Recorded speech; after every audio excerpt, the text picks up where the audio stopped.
ছোট দলগুলি হয় কি, এদের তো শক্তিটা কম। এখন কয়েকটা দল মিলে এই যে 4-5টা, 3টা না 4টা দেখলাম, এরা মিলে চাচ্ছে একটা মানে ভাবমূর্তি এরকম তৈরি করতে যে তারা খুব শক্তিশালী। আসলে এখন না কাঁদলে মায়েও দুধ দেয় না, একটা কথা আছে। আমার কাছে মনে হচ্ছে এটা যদি বন্দুক চাই পিস্তল তো পাবো। আসলে মেইন যেটা হলো মূল দল হলো বিএনপি। এখন বিএনপির দাবি দেওয়া তো মানে মানতে সরকার অনেকটাই বাধ্য, লজিক্যাল।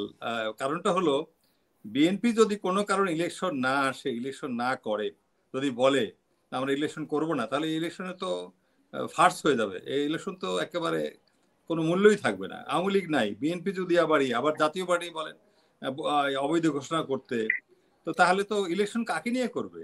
এজন্য আমার মনে হয় যার যার যেটা প্রেক্ষাপট থেকে চিন্তা করে, মানে এটা একটা কৌশল, চাপে রাখার কৌশল, মানে বিএনপি কে না সরকার। হ্যাঁ, এটা কৌশল। এটা আসলে অত সিরিয়াস কিছু না, সবাই সব মেনে নিবে। দর কষাকষি করে বার্গেইন করে যতটুকু আসা যায়।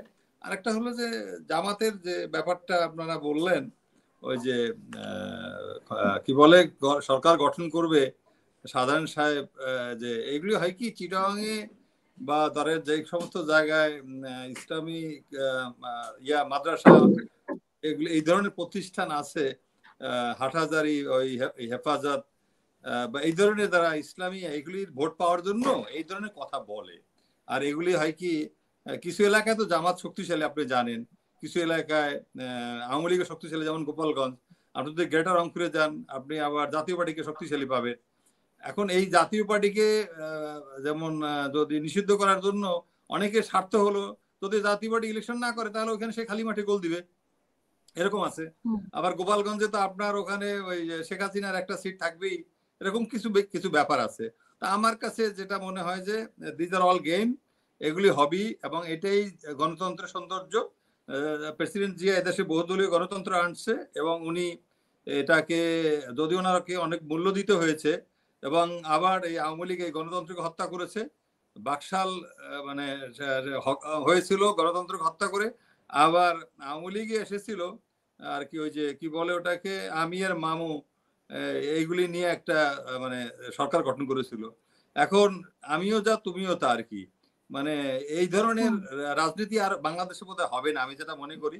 এবং অনেক নতুন দল আমাদের আসছে, আরো কিছু নতুন দল রেজিস্ট্রেশনও পেয়েছে। এখন এইগুলির মধ্যেই আমাদের রাজনীতি বিকশিত হবে, গণতন্ত্র বিকশিত হবে। তবে যেটা জামাত যেটা বলেছে যে তারা সরকার গঠন করবে, এটা আমার কাছে একটু অতি কথন হয়ে মনে হচ্ছে, বেশি কনফিডেন্স। এটা হবে ডাকসু আর রাকসু আর চাকসু, এগুলো দেখলে হবে না। মান্না ভাই কিন্তু খুব পপুলার লিডার ছিল। মান্না ভাই যখন ডাকসুর ভিপি, আমরা তখন ঢাকা ইউনিভার্সিটিতে পড়ি। তো মান্না বলতে আমি কিন্তু ছাত্রলীগের সাথে সম্পৃক্ত ছিলাম কিছুটা, কিন্তু ভোটটা দিছি মান্না ভাইরে, বুঝছেন?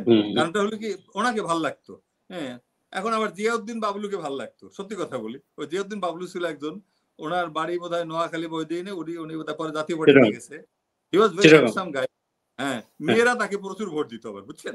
তো এখন এগুলো ব্যক্তি ইমেজের একটা ব্যাপার আছে। যেমন খালেদা জিয়াকে আপনি দেখবেন মহিলারা ভোট বেশি দেয়। আমি এটা, কারণ আমি ইলেকশন করিয়েছি। আমি ওই যে লাকসামে আমি ইলেকশন করিয়েছিলাম একটা। তো আমি দেখলাম যে ওখানে মহিলারা আসতেছে সেজে গুজে, এবং 100-90 জনের জিজ্ঞেস করলাম, এরা ওই ধানের শীষ খালেদা জিয়া, তারা ধানের শীষও না, খালেদা জিয়াকে ভোট তার পছন্দ করে। তো এরকম আমরা মানে ব্যক্তি ইমেজে কিছু একটা ব্যাপার থাকে। মানে ওইভাবে ব্যক্তি হিসেবে আপনি বলতেছেন যে ডাকসু জাকসু তাকসু এগুলোতে পেয়ে যাচ্ছে। এই শোনেন, ওইটা আলাদা। আমি বলি কেন, আমি বলি আপনাকে, ওখানে কিন্তু ইয়াং ছাত্র সমাজ, আপনাকে বুঝতে হবে। এখানে আপনি যখন জাতীয় রাজনীতিতে যাবেন, ওই যে আমার ভাই যেটা বললো ব্যারিস্টার এম জে জাকারিয়া, যে ওখানে কিন্তু ওই যে 71-এর পয়েন্ট আসবে।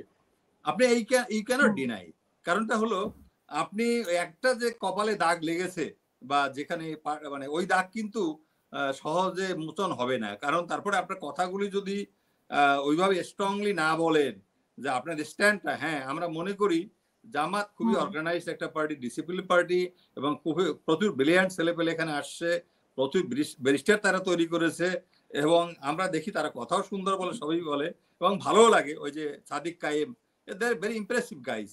কিন্তু এটা জাতীয় রাজনীতি আর এটা কিন্তু এক না, এটার ইম্প্যাক্ট থাকবে।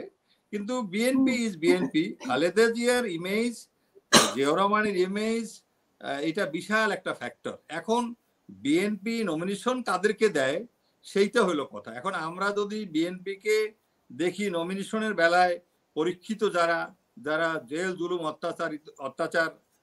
অত্যাচারের শিকার হয়েছে, যারা অনেক ক্ষতিগ্রস্ত হয়েছে, যাদের ভাই বোন গুম হয়েছে, ধরেন ইলিয়াস আলীর ওয়াইফ তো একটা নমিনেশন পেতে পারে আমাদের হিসাবে, আমরা মনে করি। I don't know Ilias Ali আমাদের একবার জুনিয়র ঢাকা ইউনিভার্সিটি। তো আমরা মনে করি এরকম যারা তেগি নেতা, তারপরে যে আলম যেন কমিশনার আলম, হ্যাঁ চৌধুরী আলম, ওই ফ্যামিলি যদি থাকে, এদেরকে তো মূল্যায়ন করা উচিত, করতে হবে। মানে এটা হলো আপনার নৈতিকতার একটা ব্যাপার আছে, তাদের হকও আছে। এবং যদি কেউ চায় সেখানে বিবেচনা করতে হয় বা করা উচিত। আমরা যেটা দেখেছি করে অনেকে। এইরকম চিন্তা করলে যদি বিএনপি ঠিক মতো ক্যান্ডিডেট দেয়, আমার কাছে মনে হয় না বিএনপির কাছে জামাত টিকবে বা অন্য সবাই মিলে বিরোধী দল করতে পারে, বাট বিএনপি সাপোজ টু মানে লিড, এটা আমি নিঃসন্দেহে বলতে পারি। হ্যাঁ, তাদের কিছু সিট টিট কমবে, কারণ ওই কিছু দুর্নাম তৈরি করে ফেলছে, ওই উল্টাপাল্টা কথা বলতেছে কিছু নেতারা। যেমন ধরেন, আমি নাম বলতেছি, আমি অনেকগুলিতে বলেছি নাম, আপনার এখানেও বলেছি, অন্য জায়গায় বলেছি। ওই যে মির্জা আব্বাসকে একটু কন্ট্রোল করতে হবে। তারপরে যে একজন আছে কি বা দুদু জানো একজন নাম আছে, শামসুজ্জামান দুদু, হ্যাঁ এদেরকে কন্ট্রোল করতে হবে। তারপরে আপনার আছে আমাদের ওই যে কি বলে ওর নাম, ওই যে গণেশ টাইপের ছাত্র দলের সভাপতি। এই গণেশটা তো গণেশ উল্টাই দেয়। এই গণেশ ফণের গোবর গণেশ এনে রাজনীতি হবে না। ঢাকা ইউনিভার্সিটি ভিসিকে যে ধমক মেরে কথা বলবে ইয়া করে, এবং ডক্টর নিয়েদের মতো লোককে, সে তো ভোট কমাবে, কয়েক হাজার ভোট কমাই দিছে, এবং ওটার জন্য আরো সিট ওই যে জাহাঙ্গীরনগরে আরো হয়তো ইলেকশনে ওরা ভালো করছে। তো এই ধরনের লোককে নিয়ন্ত্রণ করতে হবে। এবং আরেকটা হলো বৈষম্য বিরোধী আন্দোলনে যারা ছিল, এনসিপির ছেলেরা বা যারাই হোক, ওদের ভুল ত্রুটি থাকতে পারে, এদেরকে ওন করতে হবে বিএনপিকে। এদেরকে ওন করতে হবে। কেন?